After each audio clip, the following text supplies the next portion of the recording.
Sekarang kita ke Pak, boleh masuk? Oh ya. Sekarang kita ke rumah Cut Nyadin, salah satu pahlawan wanita dari Aceh. Oh, ini betul-betul rumahnya Ibu Nadine ya? Ya, rumah Cut Nyadin dulunya, tapi yang aslinya dibakar Belanda. Ini renovasi baru tahun 1981.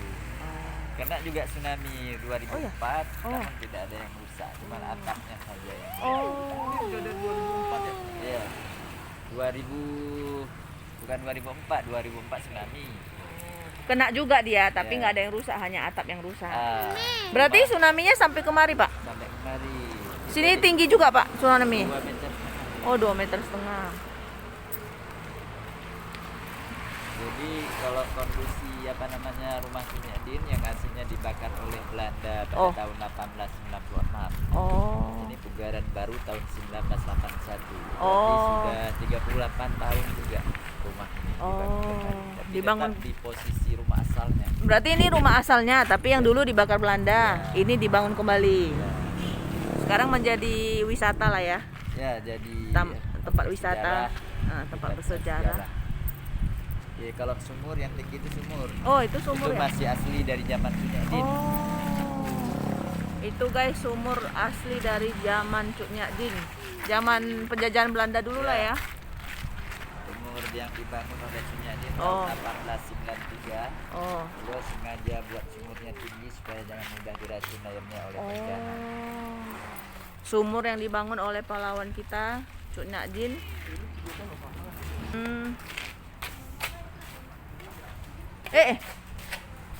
Jadi sini ada yang tinggal, Pak?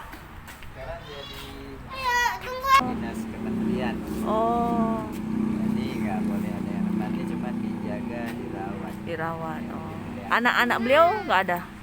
Cicitnya Cut Nyadin masih ada sampai sekarang, tapi dari anak angkat beliau. Oh. Kalau dari Cut Nyadin sendiri anaknya cuma satu, Aha. 2 kali menikah, Aha. anaknya gugur dalam peperangan. Oh, berarti nggak ada. Nggak ada Kalau lagi. asli dari anak kandung nggak ada lagi sekarang ya? Dari anak angkatnya. Oh, dari anak angkat. Dan dari saudaranya, dari saudara Cut Nyadin dari Tukurayu. Hmm. Ada silsilahnya di sana. Oh ya. Yuk kita masuk ke dalam ya guys. Jadi rumah Cut Nyadin ini tidak ditempati, tapi sudah menjadi milik negara.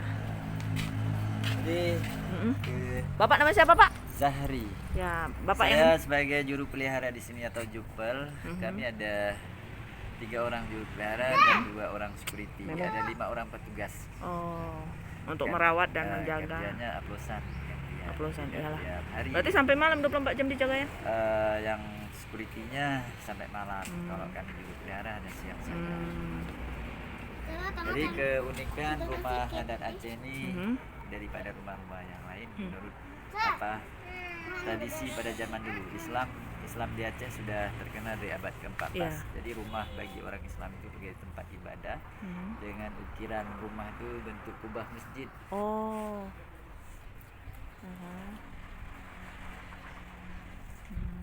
Jadi ibadah dalam Islam setelah beriman mengucap 2 kalimat syahadah, pertama ibadahnya sholat. Maka nak tangga naik ke rumah itu 7. Buka. Itulah makna Oh, ini tasbih. harus 7 ya? Ya, ada yang 9 nanti. Oh. 9 filosofi lain. Oh, Nah, ini harus tanggalnya 7. tadi iman yang tadi ucap 2 kalimat syahadah Mes, sini. diibaratkan kepada tiang-tiangnya. Hmm. Tiang itu ada 65. 6 dan 5 lambang dari rukun iman dan rukun Islam. Nah, itu tiang bulat ya. Bulat Ini ya, lambangnya. ini ya. Kemudian arah rumah posisi jarum kompas dia arahkan timur barat, arah kepada kiblat. Oh. Ya. Mau naik? Boleh naik, Pak? Boleh. Oh, buka sendalnya. Kemudian ada 3 tingkatan rumahnya. Buka selop. 3 tingkatan. Ikut Bapak ya. Ya. Buka selop. Ya, naik kita. Berarti dibangun sesuai rumah itu. Ya, karena yang mendesain rumah ini pun Cut Nyadin arsiteknya. Oh. Nah, Cut Nyadin di samping dia seorang pahlawan, beliau juga arsitek dan juga pernah menjadi panglima perang di Turki. Oh. Selambi depan. Ada 10 ruangan semuanya rumah Cut Nyadin. Ada 4 serambi sebagai ruang tamu, ada 4 kamar dan 1 anduk ruang. tersambung dengan uang makan atau uang saku. Jadi ibu Cuknya Din ini suaminya kalau nggak salah Tukumar. Tukumar ya. 2 orang suaminya Pak, tapi gugur suami pertama baru menikah dengan Tukumar. Oh. Ini silahkan. Ya, ya, ya. Udah saya foto. Ya, ini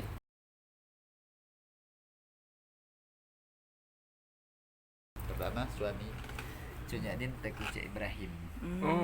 Dengan suami pertama beliau tidak sempat punya anak karena duluan suaminya dulu.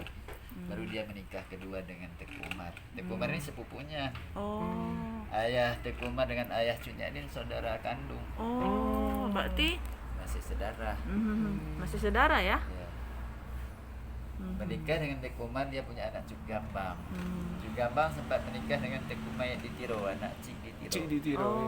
Ya. Jadi mereka ini gugur, nggak ada lagi generasi Cuknya Din. Oh, berarti nggak ada anak ya? Ya, nggak ada cucunya. Nggak ada anaknya cucu. satu. Iya, ya, nggak ada cucu ya. Ya.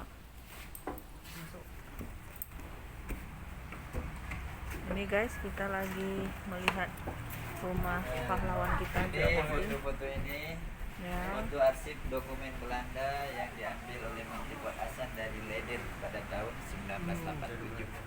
Aceh mulai diserang oleh pemerintah Belanda tahun 1873.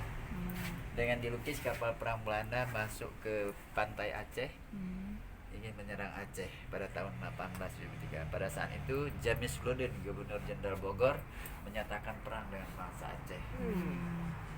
Maka Aceh diserang dengan tentara Marsose.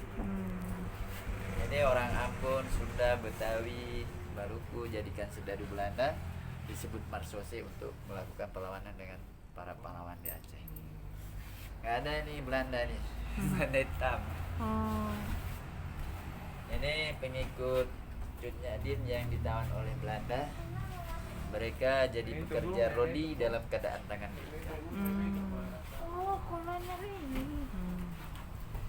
Nah, ini piagam Menteri Fuad Hasan, beliau yang menjadikan rumah Cuknya Din sebagai cagar budaya dan dilindungi oleh Dinas Pendidikan Kebudayaan pada tahun 1987.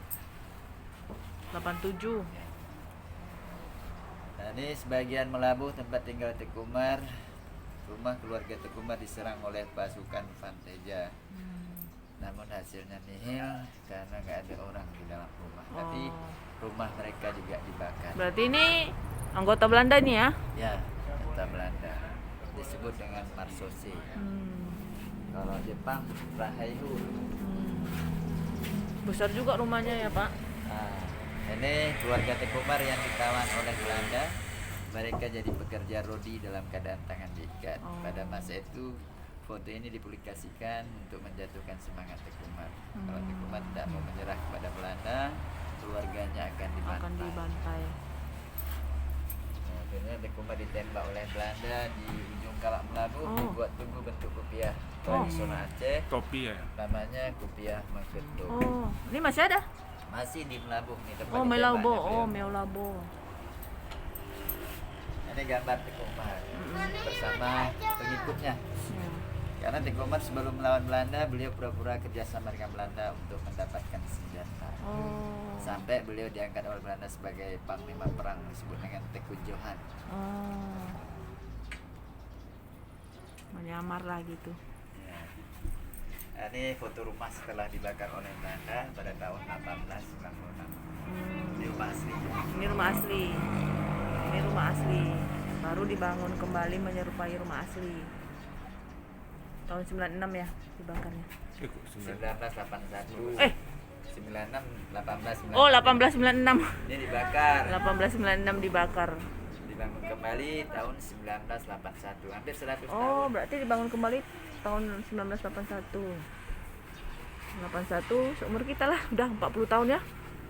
Rumah ini? Ya, kalau sekarang udah hampir 40 Iya, tahun. 40 tahun lah.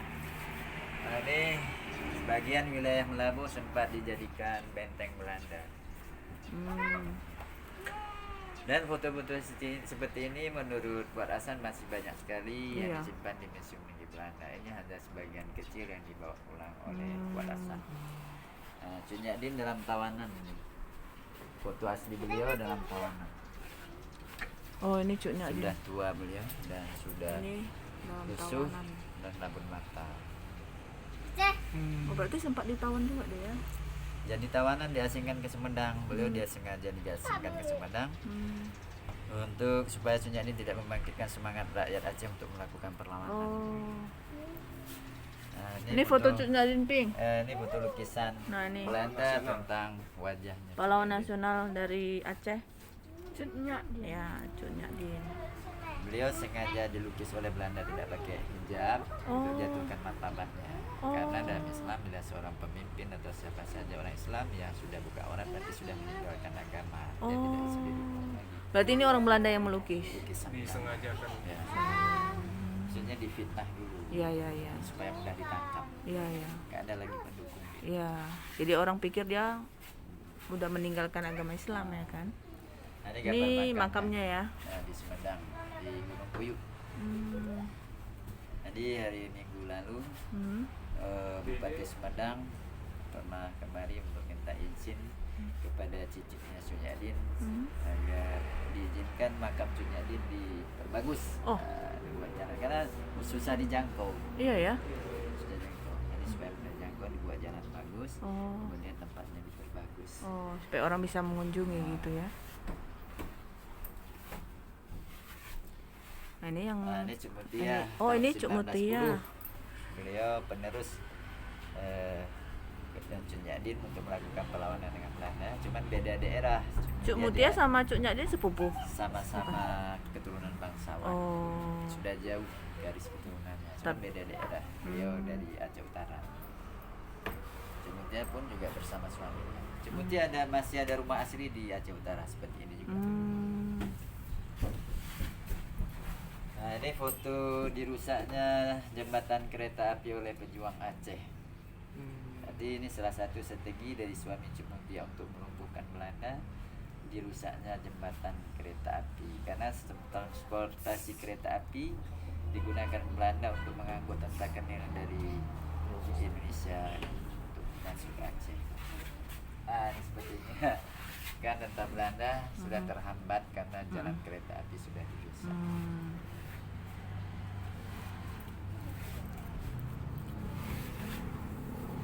Ini buat kembali jalan kereta api yang dirusak oleh suami Cuk Mutia dan pasukannya oleh rakyat Aceh dengan kerja rodi atau kerja paksa. Ini seolah-olah Belanda bekerja sama dengan rakyat Aceh untuk membangun Aceh, sedangkan para menurut kita pahlawan itu hanya pemberontak atau separatis yang tidak ingin bekerja sama dengan Belanda untuk membangun. Ini juga foto kereta kuda Hmm. atau gerobak yang digunakan oleh Belanda untuk mengangkut tentara. Ini juga seolah-olah rakyat Aceh bekerja sama dengan Belanda untuk mengusir para pemberontak. Nah, ini satuan pasukan Belanda yang sedang beristirahat di Bata Elik di perbukitan Aceh Utara saat pengejaran Cuk Mutia dan kedua bersama suami. Tindos Belanda. Ini jembatan tali yang dibuat oleh pasukan Belanda saat pengejaran pasukan Cuk Mutia dan suami. Nggak ada air di sungai ini kan, mereka takut karena tiba-tiba bisa terjadi air bah di perbukitan walaupun tidak ada hujan. Oh. Kita Banda Aceh bahkan nggak ada hujan bisa terjadi banjir setahun 2 kali sebelum sungai Aceh itu diperluas. Oh.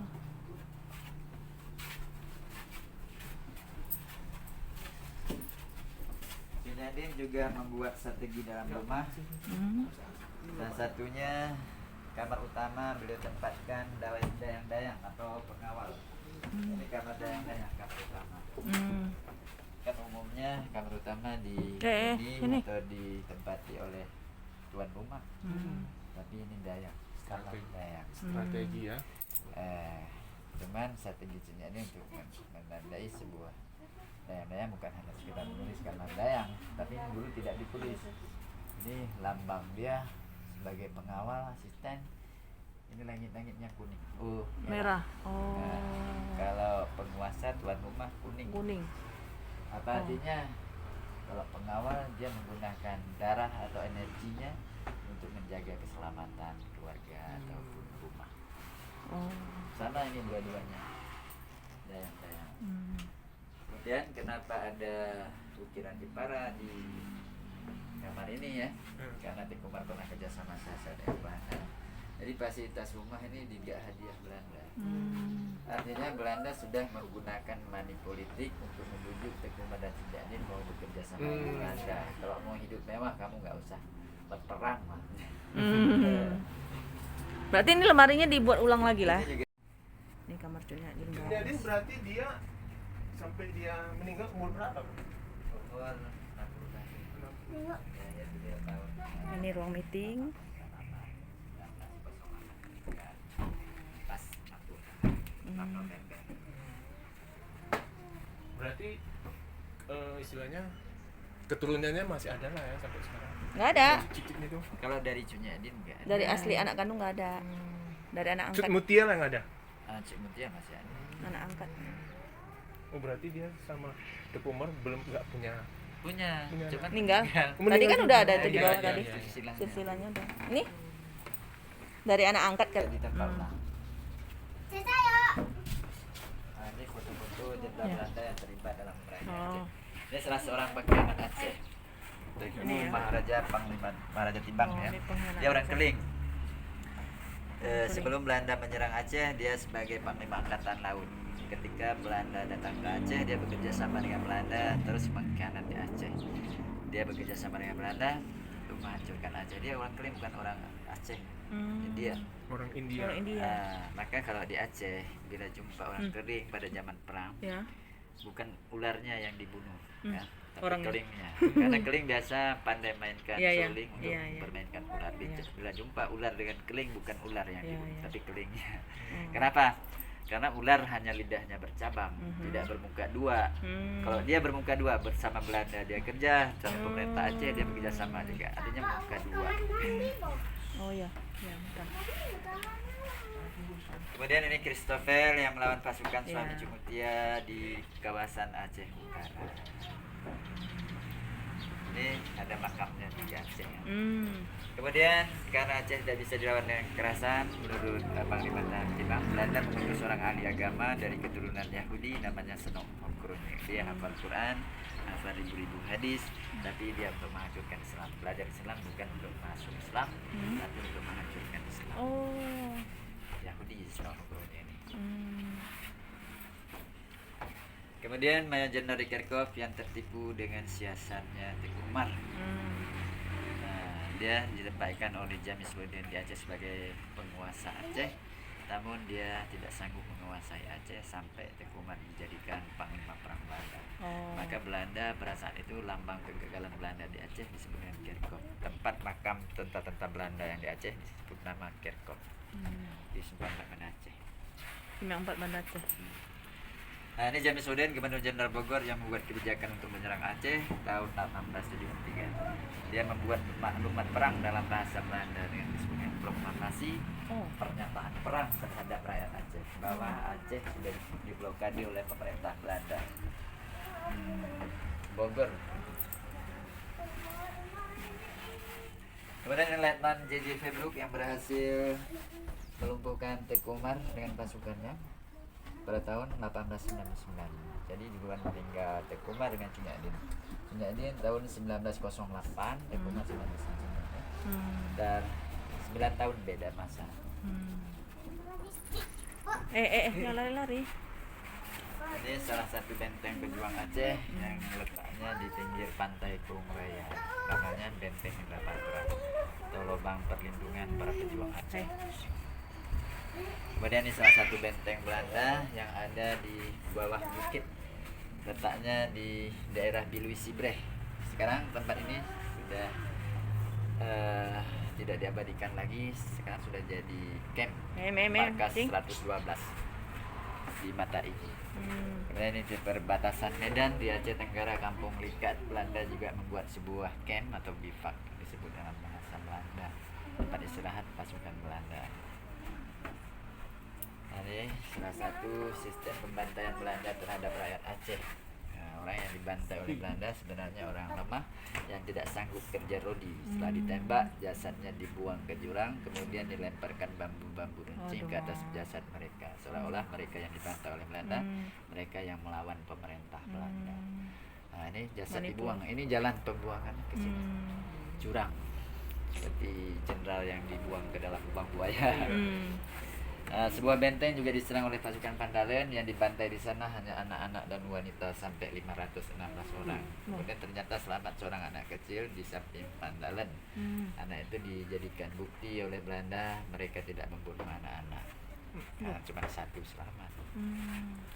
Kemudian jasad manusia pada zaman perang pada masa Belanda tidak dikuburkan setelah jadi tengkorak dan tulang. Halo. Kenapa dikuburkan? Mereka takut penyakit. Kalau bangkai itu ataupun mayat manusia sudah tidak dikuburkan, terjadi makhluk baru disebut dengan cloning ataupun juga belatung. Jadi polusi udara karena bangkai. Ini juga sebuah kampung yang diserang oleh pasukan Pandalen. Yang tinggal di rumah hanya orang tua jompo, tidak berdaya, tidak berguna bagi Belanda, ditembak mati, rumahnya dibakar, hartanya diambil. Ini tempat menyimpan gabah atau padi. Terakhir Belanda membuat perundingan dengan Raja Aceh tahun 1904 ya, berakhirnya kerajaan Aceh, dan raja ini diabadikan oleh Belanda, dibawa ke negeri Belanda, kemudian dia meninggal dikirim ke Medan, suku Muhammad Daud Shah, dan makamnya di Medan.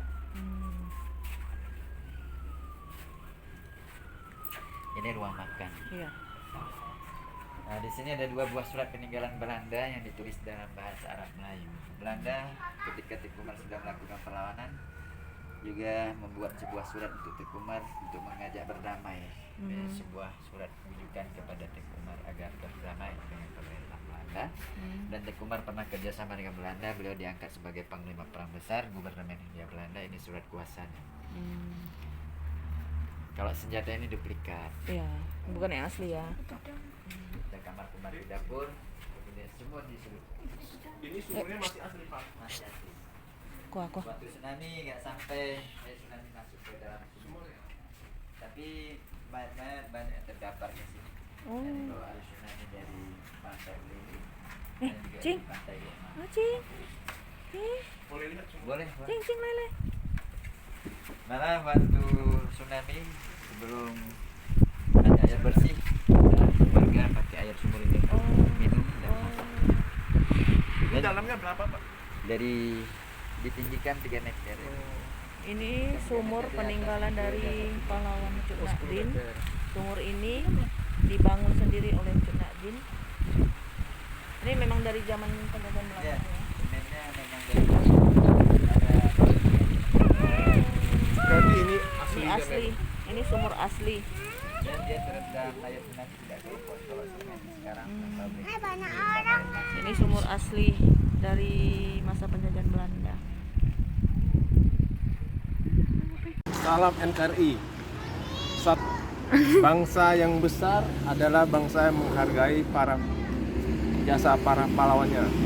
Kita, salah satu pahlawan kita, Ibu Cuk Nyadin, pahlawan dari Aceh.